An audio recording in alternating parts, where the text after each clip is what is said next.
سورہ قلم کا آغاز ہے۔ سورہ قلم مکی ہے، ہجرت سے پہلے اس کا نزول ہوا۔ قرآن پاک کی ترتیب کے اعتبار سے 68 نمبر ہے، نزول کے اعتبار سے اس کا نمبر 2 ہے، یعنی اقرا سورہ علق کی آیتیں جو نازل ہوئیں، اس کے بعد جو دوسری سورت نازل ہوئی وہ سورہ قلم ہے۔ اس میں 52 آیات ہیں اور 2 رکوع ہیں۔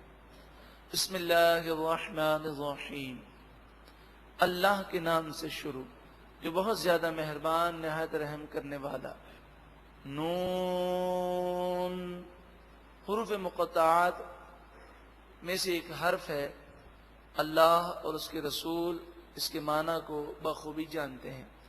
والقلم، قلم کی قسم، یا تو قلم سے مراد مفسرین نے فرمایا یہاں پر عام قلم ہے کہ قلم یا ہر وہ چیز جس سے کسی چیز کو لکھا جاتا ہے، وہ آج کے دور میں بھی بہت زیادہ اہمیت کی حامل ہے۔ تو یہ عقل، یہ شعور اللہ تعالیٰ نے لوگوں کو عطا فرمایا، اور فرمایا قلم سے مراد وہ قلم حقیقی بھی ہے کہ جو اللہ تبارک و تعالیٰ نے لوح محفوظ پر لکھنے کے لیے پیدا فرمایا۔ یہ قلم اعلیٰ ہے، یہ نوری قلم ہے۔ بعض مفسرین نے فرمایا اس کی لمبائی اتنی ہے جتنا زمین اور آسمان کے درمیان فاصلہ ہے، اور اس نے اللہ تعالیٰ کے حکم سے لوح محفوظ پر قیامت تک آنے والے واقعات کو لکھا۔ وما یسطرون، اور فرشتوں کے لکھے کی قسم، بنی آدم کے اعمال کے نگہبان فرشتے جو لکھتے ہیں اس کی قسم۔ ما انت بنعمت ربک بمجنون، اپنے رب کے فضل سے اور اس کی نعمت سے آپ ہرگز مجنون نہیں۔ ولید بن مغیرہ ایک کافر گزرا، کافروں کا سردار تھا۔ اس نے جب نبی اکرم صلی اللہ علیہ وآلہ وسلم کی تبلیغ دین کو دیکھا تو اس نے نبی اکرم صلی اللہ علیہ وآلہ وسلم کی بے ادبی کی اور آپ کو مجنون کہا۔ تو قرآن مجید فرقان حمید میں اللہ تعالیٰ نے اس کا جواب دیا اور فرمایا ما انت بنعمت ربک بمجنون، آپ پر تو آپ کے رب کا فضل ہے، آپ ہرگز مجنون نہیں ہیں۔ وَإِنَّ لَكَ لَأَجْرًا، اور بے شک آپ کے لیے ضرور ایسا اجر ہے، غیر ممنون، جو کبھی ختم ہونے والا نہیں ہے۔ قیامت تک لوگ نیکیاں کرتے رہیں گے، سب کا ثواب نبی اکرم صلی اللہ علیہ وآلہ وسلم کو ہے، اس لیے کہ حضور کے اسلام کی دعوت دینے پر صحابہ مسلمان ہوئے، اور صحابہ نے پوری دنیا میں اسلام کو پھیلایا۔ تو جب تک اسلام کا نام لیا جائے گا، قرآن پاک پڑھا جائے گا، جب تک نیکیاں کی جائیں گی، تو نبی اکرم صلی اللہ علیہ وآلہ وسلم کے درجات ہر وقت بلند ہوتے ہیں، اور آپ کا اجر کبھی ختم ہونے والا نہیں۔ وَإِنَّكَ لَعَلَىٰ خُلُقٍ عَظِيمٍ، اور بے شک آپ ضرور خلق عظیم پر فائز ہیں، یعنی آپ کے اخلاق سب سے عظیم اور اعلیٰ ہیں۔ نبی اکرم صلی اللہ علیہ وآلہ وسلم کے اخلاق حسنہ کے بارے میں حضرت عائشہ صدیقہ رضی اللہ تعالی عنہا سے پوچھا گیا تو آپ نے فرمایا کیا تم نے قرآن پاک نہیں پڑھا؟ قرآن پاک نبی اکرم صلی اللہ علیہ وآلہ وسلم کا اخلاق حسنہ ہے، خلق عظیم۔ اس کے تحت مفسرین فرماتے ہیں کہ ہم اگر اچھے اخلاق سے پیش آتے ہیں تو اس میں تکلف ہوتا ہے۔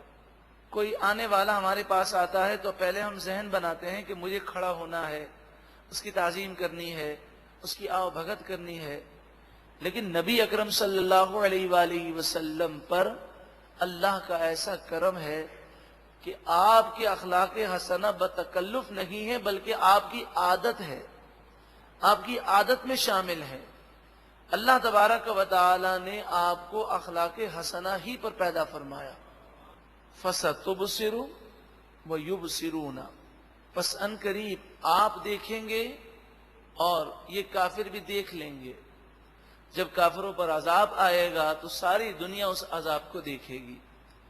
پھر اس وقت معلوم ہوگا بِأَيِّكُمُ الْمَفْتُونَ کہ تم میں سے کون مجنون ہے. یقیناً مجنون تو گنہگار کافر ہیں کہ اگر عقل ہوتی تو اللہ سے لڑائی نہ لیتے، عقل ہوتی تو اللہ کی نافرمانی نہ کرتے. ان ربک هو اعلم، بے شک آپ کا رب وہی زیادہ جانتا ہے. بمن ضل عن سبیلہ، کون اس کے راستے سے پھٹکا ہوا ہے. وَهُوَ أَعْلَمُ بِالْمُهْتَدِينَ، اور وہی خوب جانتا ہے کون ہدایت یافتہ ہے. فَلَا تُطِعِ الْمُكَذِّبِينَ، بس تم جھٹلانے والوں کی باتیں نہ سنو، ان کی باتوں پر غور نہ کرو اور ان کی باتیں سن کر اپنے دل کو رنجیدہ نہ کرو. وَدُّوا لَوْ تُدْهِنُوا، یہ کافر تمنا کرتے ہیں کاش کہ تم دین میں نرمی کرو. فَيُدْهِنُونَ، پھر وہ بھی نرمی کریں گے. مراد یہ ہے کہ کافر چاہے کتنے بھی اعتراضات کریں، دین کے معاملے میں نرمی مت کرنا، چاہے وہ تمہیں کیسا ہی سخت کہیں، انتہا پسند کہیں. یہاں تک کہ آج کافر ممالک کے علاوہ مسلمان بھی ایسے ممالک ہیں کہ جہاں پر جب ملاقات ہوتی ہے تو وہاں پر غیر محرم عورتوں سے ہاتھ ملانا، گلے لگنا کوئی عیب ہی نہیں ہے. اور اگر کوئی باحیا عورت ہاتھ ملانے سے اور گلے ملنے سے انکار کر دے تو اسے انتہا پسند کہتے ہیں. کہتے ہیں بہت زیادہ سخت ہے، بہت زیادہ اس میں وہ متشدد ہے. ہمیں ان کی پرواہ نہیں کرنی چاہیے، کیونکہ قرآن پاک نے فرمایا کافر یہ چاہتے ہیں کہ تم دین کے معاملے میں نرمی کرو تو یہ تمہارے لیے نرم ہوں گے، لہذا تم ان کی پرواہ مت کرو، یہ نرم ہو یا نہ ہو، تم دین کے معاملے میں نرمی مت کرنا، دین پر مضبوطی سے قائم رہو. وَلَا تُطِعْ، اور تم نہ سنو، كُلَّ حَلَّافٍ، ہر اس شخص کی بات جو بہت زیادہ قسمیں کھانے والا ہے. مہین، ذلیل، رسوا ہے. یہ ولید بن مغیرہ کا رد ہے جس نے نبی اکرم صلی اللہ علیہ وسلم کی بے ادبی کی تو اس کا ایک عیب یہ بیان کیا گیا حلاف، بہت زیادہ یہ جھوٹی قسمیں کھانے والا ہے. مہین، دوسرا عیب بتایا گیا کہ وہ ذلیل ہے، رسوا ہے. حماس، بہت زیادہ تانے دینے والا ہے. مشائم بنمیم، اور بہت زیادہ یہ ادھر کی ادھر لگاتا پھرنے والا چغل خور ہے. مناع للخیر، خیر بھلائی سے روکنے والا ہے، بہت روکنے والا ہے. معتدن، حد سے بڑھنے والا ہے. اثیم، گنہگار ہے. عتل، بد زبان ہے، بد اخلاق ہے. بعد ذالک زنیم، اس کے بعد اس کی اصل میں خطا ہے، یعنی یہ اپنے باپ کا نہیں ہے. ولید بن مغیرہ نے جب یہ آیت سنی تو بھاگا بھاگا اپنی ماں کے پاس گیا، تلوار نکالی اور کہا محمد صلی اللہ علیہ وسلم کبھی جھوٹ نہیں بولتے، آپ نے کبھی جھوٹ نہیں کہا. جو کچھ انہوں نے میرے بارے میں کہا سب کو میں جانتا ہوں، میں ویسا ہی ہوں، مگر جو آخری بات کہی ہے بعد ذالک زنیم، کہ اس کی اصل میں خطا ہے، وہ بات بھی یقیناً درست ہوگی. تو سچی سچی بات کر ورنہ میں تیری گردن اڑا دوں گا. تو اس کی ماں نے کہا کہ ہاں بات تو اسی طرح ہے کہ میں نے غلط کام کیا تھا جس سے تو پیدا ہوا ہے. تو قرآن مجید فرقان حمید میں آپ حضور صلی اللہ علیہ وسلم کی شان دیکھیں کہ اس نے ایک لفظ کہا مجنون، تو قرآن مجید فرقان حمید میں اللہ تعالیٰ نے ولید بن مغیرہ کے 10 عیب بیان کیے، اور وہ 10 عیب بیان کیے جو اس میں واقعی موجود ہیں. اور نبی اکرم صلی اللہ علیہ وآلہ وسلم کی شان بیان کی گئی، آپ کے اخلاق حسنہ اور آپ پر اللہ کے فضل اور نعمت کو بیان کیا گیا۔ اس کے تحت مفسرین فرماتے ہیں کہ یہ بات یاد رکھو کہ جو حضور صلی اللہ علیہ وسلم کی بے ادبی چاہے وہ ادنا سی ہو، وہ بے ادبی کرے گا تو در حقیقت وہ اپنے آپ کو تباہ کرے گا، کیونکہ حضور صلی اللہ علیہ وسلم کی ادنا بے ادبی کرنا گویا کہ اللہ سے جنگ کرنا ہے، کیونکہ وہ اللہ کے محبوب ہیں۔ ان کان ذا مال و بنین، یہ باتیں، یہ غرور و تکبر اس لیے ہے کہ یہ مال والا اور اولاد والا ہے۔ اذا تتلی علیہ آیاتنا، جب اس پر ہماری آیتیں پڑھی جاتی ہیں، قال اساطیر الاولین، تو یہ کہتا ہے یہ تو پہلے لوگوں کے قصے کہانیاں ہیں۔ سنسمہ علی الخرطوم، ان قریب ہم اس کی خنزیر جیسی ناک پر داغ دیں گے۔ خرطوم سونڈ کو کہتے ہیں، اس کی ناک بہت موٹی تھی، تو فرمایا خنزیر جیسی، سور جیسی اس کی ناک پر ہم ان قریب داغ دیں گے۔ کچھ عرصے کے بعد کسی موقع پر اس کی ناک پر تلوار لگ گئی اور اس کی ناک کٹ گئی، اس سے اس کا چہرہ اور بدنما اور بھیانک ہو گیا۔ انا بلوناہم، بے شک ہم نے ان لوگوں کو آزمایا، مال دے کر، اولاد دے کر، نعمتیں دے کر آزمایا، باوجود اس کے کہ یہ اللہ کے نافرمان ہے۔ کما بلونا اصحاب الجنہ، جیسا کہ ہم نے باغ والوں کو آزمایا۔ یہ ایک باغ تھا جو یمن کے علاقے میں تھا، اس باغ کا مالک بڑا نیک تھا۔ جب باغ میں پھل تیار ہو جاتے تو یہ لوگوں میں اعلان کرتا کہ غریب فقراء جمع ہو جائیں، پھر یہ غریبوں کو لے کر جاتا اور کہتا جتنے پھل نیچے پڑے ہیں سب اٹھا لو، یہ تمہارے ہیں۔ پھر اس کے بعد وہ پھلوں کو اتارنے کے لیے درختوں پر چادریں باندھتا اور کچھ چادریں وہ زمین پر بچھاتا اور کہتا کہ جب ہم پھل توڑیں گے تو جو درختوں پر چادریں بندھی ہوئی ہیں اس میں پھل گرے گا وہ ہمارا، اور جو نیچے چادروں پہ گرے گا وہ تمہارا۔ اس طرح وہ پھل بھی غریبوں کو دے دیتا۔ پھر جو پھل اس نے چادروں میں جمع کیے ہیں اس میں سے 10واں حصہ یعنی 10% وہ پھل مزید غریبوں میں تقسیم کرتا۔ اب اس کا انتقال ہو گیا، اس کے 3 بیٹے تھے، انہوں نے آپس میں کہا کہ ہمارے والد صاحب جس طرح لٹایا کرتے تھے، اگر ہم نے لٹانا شروع کیا تو ہمارا تو خاندان بہت بڑا ہے، ہم تو 3 خاندان ہیں، لہذا اب لوگوں کو پتہ تو چل گیا ہے کہ باغ میں پھل تیار ہو چکے ہیں، اس لیے اگر صبح ہم تاخیر سے گئے تو غریب لوگ جمع ہو جائیں گے، ان کو دھکے مار کر نکالیں گے تو لوگ ہمارے بارے میں باتیں کریں گے کہ باپ تو سخی تھا اور اولاد کنجوس نکلی۔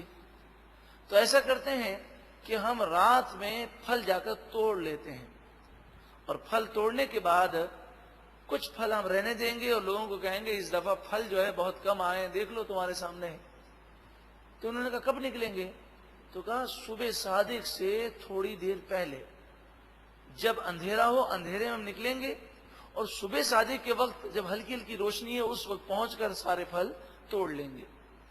اذ اقسموا، جب انہوں نے قسمیں کھائیں، لَيَصْرِمُنَّهَا مُصْبِحِينَ، صبح سویرے ہم باغ کے پھلوں کو توڑ لیں گے، وَلَا يَسْتَثْنُونَ، اور انہوں نے انشاءاللہ نہ کہا، فَطَافَ عَلَيْهَا طَائِفٌ مِّن رَبِّكَ، آپ کے رب کی طرف سے ایک پھیری کرنے والا پھیرا کر گیا، یعنی ایک فرشتہ آیا اور اس نے اس باغ میں آگ لگا دی۔ وَهُمْ نَائِمُونَ، اور یہ اس وقت سو رہے تھے۔ فَأَصْبَحَتْ كَالصَّرِيمِ، پس وہ باغ صبح ایسے ہو گیا جیسے اس پر پھلوں کا وجود ہی نہیں ہے۔ سریم کے معنی ایسے باغات جس کے پھل ٹوٹے ہوئے ہیں. اب ان کے باغ میں درخت کے صرف تنے تھے جو جلے ہوئے تھے.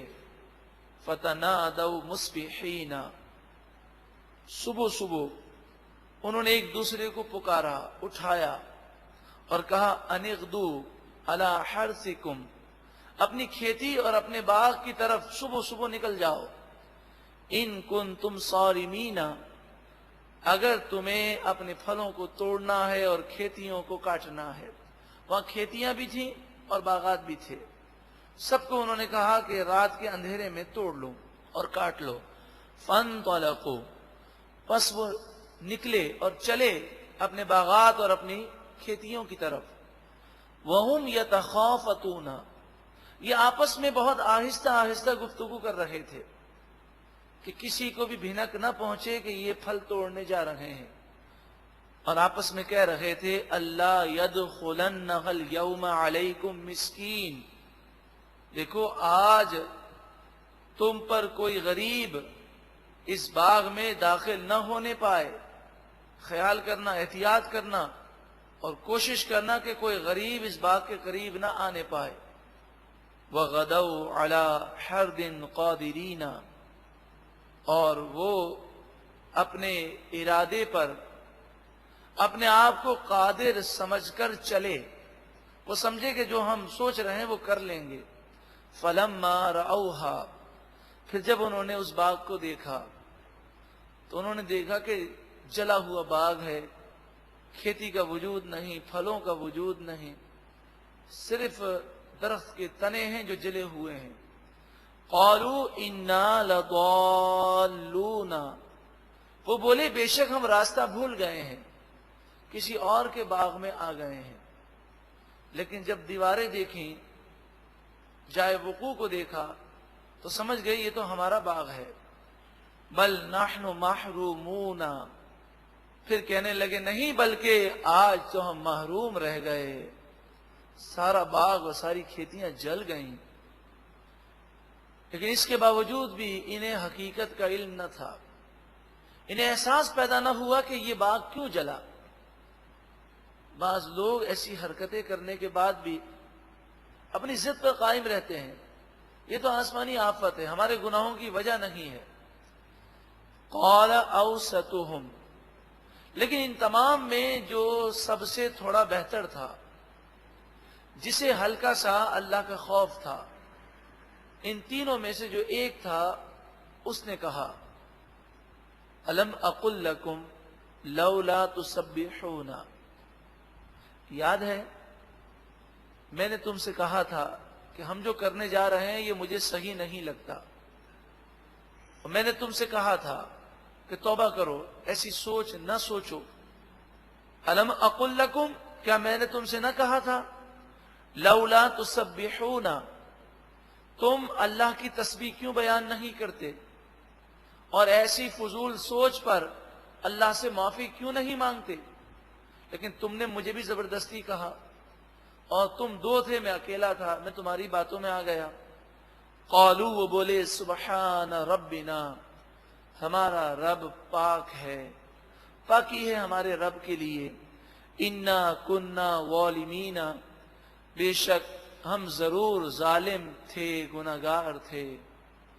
فاقبل بعضهم على بعض يتلاومون، پھر ایک دوسرے کی طرف یہ متوجہ ہوئے اور ایک دوسرے کو ملامت کرنے لگے. کہہ رہے تو نے مجھے سمجھایا نہیں. وہ دوسرا کہنے لگا تو مجھے کہہ دیتا کہ یہ کام غلط ہے. ارے دیکھو ہمارے والد جب اس طرح دل کھول کر خرچ کیا کرتے تھے تو کیسی برکتیں تھیں، اس کنجوسی کی نحوست دیکھو. قالوا یا ویلنا، وہ بولے ہائے ہماری بربادی. انا کننا طاغین، بے شک ہم سرکشی کرنے والے، حد سے بڑھنے والے تھے. پھر انہوں نے سچی پکی توبہ کی اور کہا عسا ربنا، ہو سکتا ہے ہمارا رب ہم پر کرم کر دے. ان یبدلنا خیرا منہا، کہ وہ ہمیں اس سے بہتر عطا فرما دے. انا الی ربنا راغبون، بے شک ہم اپنے رب کی طرف رغبت کرنے والے، رجوع کرنے والے ہیں۔ مفسرین فرماتے ہیں انہوں نے توبہ کی، اللہ تعالیٰ نے اس باغ میں وہ برکتیں عطا فرمائیں کہ پہلے سے زیادہ برکتیں عطا فرمائیں، اور پھر وہ اپنے والد سے بڑھ کر اللہ کی راہ میں وہ دیا کرتے تھے۔ کذالک العذاب، اسی طرح عذاب ہے، جب اللہ تعالیٰ گرفت فرماتا ہے تو ایسا ہی ہوتا ہے۔ وَلَعَذَابُ الْآخِرَةِ أَكْبَرُ، یہ تو دنیا کی تکالیف کا ذکر ہے، اور ضرور آخرت کا عذاب تو اس سے بھی بڑا ہے۔ لَوْ كَانُوا يَعْلَمُونَ، کاش کہ وہ جانتے ہوتے۔ إِنَّ لِلْمُتَّقِينَ عِنْدَ رَبِّهِمْ جَنَّاتِ النَّعِيمِ، بے شک متقی پرہیزگار لوگوں کے لیے ان کے رب کے پاس جنات نعیم ہیں، نعمتوں والے باغات ہیں۔ متقی لوگ جنہوں نے زندگی اللہ اور اس کے رسول کی فرما برداری میں گزاری۔ اب آپ جانتے ہیں اللہ اور اس کے رسول کی فرما برداری کے لیے بہت قربانیاں دینی پڑتی ہیں۔ اب وہ لوگ جنہوں نے محنتیں مشقتیں دنیا میں کی، اپنے نفس کا مقابلہ کیا، لذتوں کو ٹھکرا دیا، وہ اور دنیا میں عیش و عشرت کرنے والے، لذتیں پانے والے، اللہ اور اس کے رسول کی نافرمانی کرنے والے، کیا دونوں برابر ہو سکتے ہیں؟ أَفَنَجْعَلُ الْمُسْلِمِينَ كَالْمُجْرِمِينَ، کیا ہم فرما بردار اور مجرم کو برابر کر دیں گے؟ گناہگار اور فرما بردار کیا دونوں جنت میں جائیں گے؟ نہیں، گناہگار اپنے گناہوں کی سزا پائیں گے، اور فرما بردار اپنی فرما برداری کا صلہ جنت میں پائیں گے۔ ہاں، یہ الگ بات ہے کہ اگر کسی مسلمان کا خاتمہ ایمان پر ہو اور وہ گناہگار ہو، رب العالمین رحمت فرمائے اور اپنے کرم سے اسے جنت میں داخل فرما دے بغیر جہنم کا عذاب دیے، وہ اس کی رحمت ہے۔ لیکن یہاں ایک اصول بتایا جا رہا ہے، مَا لَكُمْ كَيْفَ تَحْكُمُونَ، تمہیں کیا ہو گیا ہے، کیسے فیصلے سناتے ہو؟ کیا گناہگار اور فرما بردار دونوں عیش کریں گے جنت میں، سکون سے رہیں گے؟ تم نے ان دونوں کو برابر سمجھا ہے؟ ام لکم کتاب فیہ تدرسون، کیا تمہارے پاس کوئی ایسی کتاب ہے اللہ کی طرف سے جس میں تم یہ بات پڑھتے ہو؟ ان لکم فیہ لما تخیرون، بے شک تمہارے لیے اس کتاب میں کیا وہ چیزیں ہیں کہ جو تم پسند کرتے ہو؟ یعنی مراد یہ ہے کہ دنیا کے اندر جتنے گناہ کرنے والے ہیں ان کی یہ فطرت ہے کہ جو ان کے دل کو اچھا لگتا ہے وہ کہتے ہیں اللہ کا حکم یہی ہے۔ آج بھی کئی ایسے گناہ کرنے والے ہیں کہ جو گناہ بھی کرتے ہیں اور گناہ کو اچھا بھی سمجھتے ہیں۔ اسی لیے کہا گیا کہ حرام قطعی کو حلال سمجھنا کفر ہے۔ اللہ تبارک و تعالی ہمیں ایسی آفتوں سے محفوظ فرمائے۔ ام لکم ایمان علینا، کیا ہمارے اوپر تمہاری کوئی قسمیں ہیں کہ تم نے ہم سے کہا ہو اور ہم نے قسم کو یاد کر لیا ہو اور تم سے وعدہ کر لیا ہو کہ تم چاہے کچھ بھی کرو ہم تمہیں جنت میں ضرور داخل کریں گے؟ گناہوں کی وجہ سے ایمان بھی برباد ہوتا ہے، اور اگر ایمان سلامت بھی رہ جائے تو گناہوں کی وجہ سے کئی سالوں تک بعض گناہگار مسلمان جہنم میں رہیں گے۔ بالغۃ الی یوم القیامہ، کیا کوئی ایسا وعدہ ہے تمہارے پاس جو ہم سے تم نے لیا ہو اور وہ قیامت کے دن تک پہنچا ہوا ہو؟ ان لکم لما تحکمون، کہ تمہیں ملے گا جو کچھ تم دعویٰ کرتے ہو۔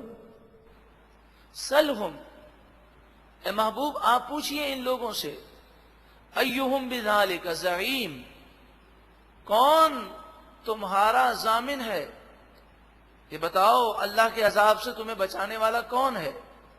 اور اگر تم یہ کہتے ہو کہ ہم کچھ بھی کریں جنت میں جائیں گے اور اللہ نے ہم سے عہد لیا ہے تو اس عہد کا کوئی گواہ تو لاؤ۔ ام لہم شرکاء، کیا ان لوگوں کے لیے شرکاء ہیں جو خدا کا مقابلہ کرنے کی طاقت رکھتے ہیں؟ فَلْيَأْتُوا بِشُرَكَائِهِمْ، بس وہ لائیں اپنے شرکاء کو، ان کانوا صادقین، اگر وہ سچے ہیں۔ یوم یکشف عن ساق، جب جلوہ دکھایا جائے گا، وَيُدْعَوْنَ إِلَى السُّجُودِ، اور وہ سجدے کی طرف بلائے جائیں گے۔ تو جس نے دنیا میں سجدہ نہیں کیا وہ آخرت میں سجدہ نہیں کر سکے گا۔ جس سے اللہ ناراض ہوگا اس کی کمر اکڑ جائے گی اور وہ سجدہ نہیں کر سکے گا۔ فَلَا يَسْتَطِيعُونَ، پھر وہ سجدہ کرنے کی طاقت نہیں رکھیں گے۔ اب جب ساری مخلوق اللہ کی بارگاہ میں سجدہ ریز ہوگی اور یہ اکڑ کر کھڑے ہوں گے تو بڑے شرمندہ ہوں گے۔ خاشعۃ ابصارہم، ان کی نگاہیں شرم و ندامت سے جھکی ہوں گی۔ ترہقہم ذلہ، اور ان کے چہروں پر ذلت خواری چڑھ رہی ہوگی، ان کے چہرے کالے ہو رہے ہوں گے۔ وَقَدْ كَانُوا يُدْعَوْنَ إِلَى السُّجُودِ وَهُمْ سَالِمُونَ، سالم کے معنی ہوتے تندرست۔ جب وہ تندرست تھے تو انہیں سجدے کی طرف بلایا جاتا، انہیں کہا جاتا اللہ کے فرما بردار ہو جاؤ، نمازوں کی پابندی کرو، مگر انہوں نے ایسا نہیں کیا تو آج وہ رب کی بارگاہ میں جھکنے سے محروم ہوں گے۔ فَذَرْنِي وَمَن يُكَذِّبُ بِهَذَا الْحَدِيثِ، جو لوگ ان باتوں کو جھٹلاتے ہیں ان کو عذاب دینے کے لیے میں کافی ہوں۔ سَنَسْتَدْرِجُهُم مِّنْ حَيْثُ لَا يَعْلَمُونَ، ان قریب آہستہ آہستہ ان پر عذاب ہم وہاں سے لائیں گے جس کے بارے میں وہ جانتے بھی نہیں ہوں گے۔ آہستہ آہستہ وہ تباہی کی طرف جائیں گے۔ وَأُمْلِي لَهُمْ، اور میں نے انہیں ڈھیل دی ہے، مہلت دی ہے۔ إِنَّ كَيْدِي مَتِينٌ، بے شک میری خفیہ تدبیر بڑی مضبوط ہے۔ مہلت جب ختم ہوگی تو وہ میرے عذاب سے نہیں بچ سکیں گے۔ ام تسألہم اجرا، کیا آپ نے ان سے کوئی اجرت مانگی ہے؟ کیا آپ نے کہا ہے کہ اگر تم میرا کہنا مان لو گے تو ماہانہ مجھے اتنا وظیفہ دینا ہوگا؟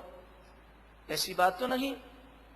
فہم من مغرم مثقلون، کہ آپ نے ان سے کوئی وظیفہ مانگا ہے، کوئی اجرت مانگی ہے، کوئی معاوضہ مانگا ہے کہ وہ اس تاوان اور جرمانے کی وجہ سے اپنے آپ کو بوجھل محسوس کرتے ہیں؟ ایسی بات تو نہیں۔ پھر وہ اسلام کیوں نہیں لاتے؟ اسلام قبول کرنے میں سراسر ان کا فائدہ ہے۔ ام عندہم الغیب، کیا ان کے پاس کوئی غیب ہے؟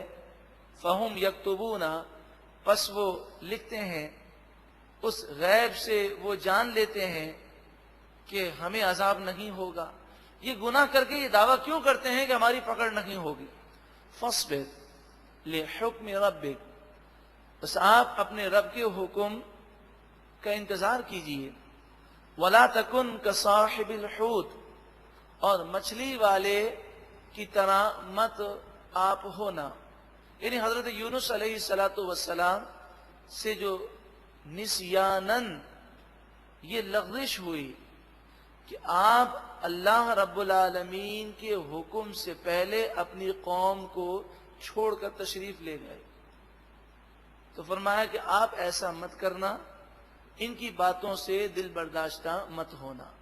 یہاں پر یہ تو آپ بات جانتے ہی ہیں کہ وہ خالق کائنات ہے، انبیاء اس کے بندے ہیں، وہ جس طرح فرمانا چاہے وہ رب ہے، وہ نیک بندے جس طرح عاجزی کریں وہ اللہ کے بندے ہیں، ہمیں بے ادبی کرنے کی اجازت نہیں ہے۔ اذ نادا وہو مکظوم، جب انہوں نے اپنے رب کو یاد کیا اس حال میں کہ وہ غمگین تھے اور مچھلی کے پیٹ میں تھے۔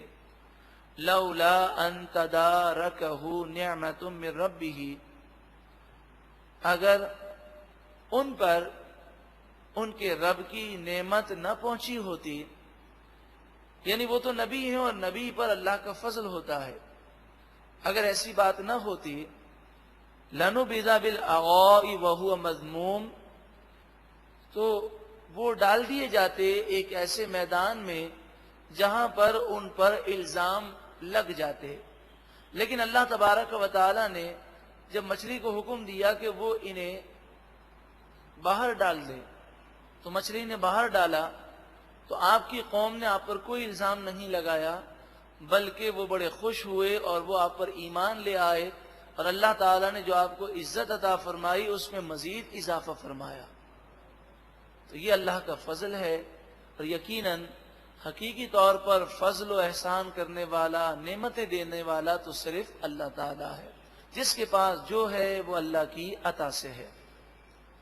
فَاجْتَبَاهُ رَبُّهُ، پس اس کے رب نے انہیں منتخب فرمایا اور 1,00,000 سے زائد قوم پر نبی بنا کر بھیجا۔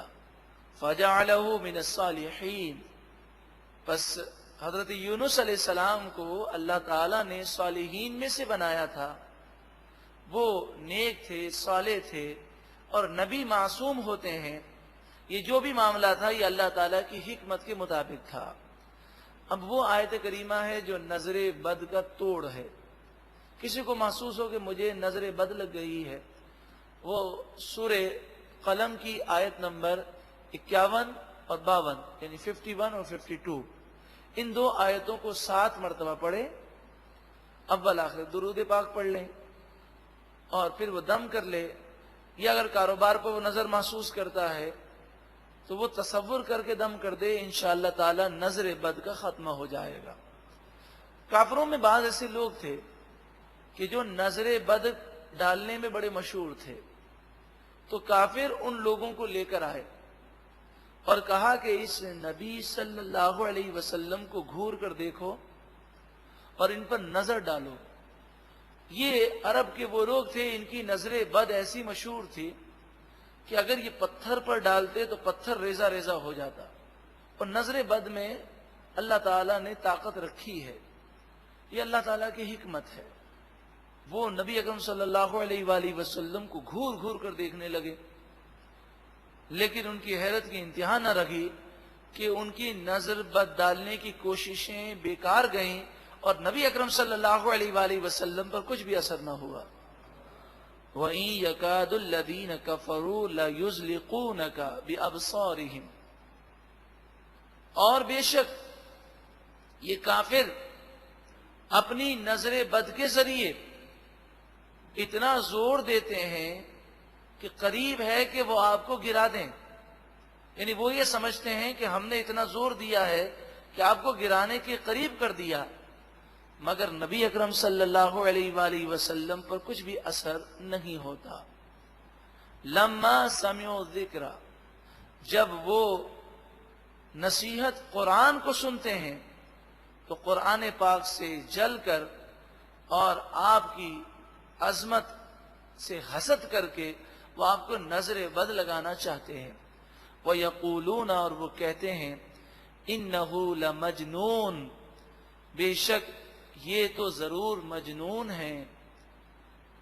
وَمَا هُوَ إِلَّا ذِكْرٌ لِّلْعَالَمِينَ، یہ نادان ہیں، یہ کوئی جنون کی بات نہیں، یہ کوئی جادو نہیں، یہ کوئی شعر و شاعری نہیں، بلکہ یہ قرآن تو سارے جہان والوں کے لیے نصیحت ہے۔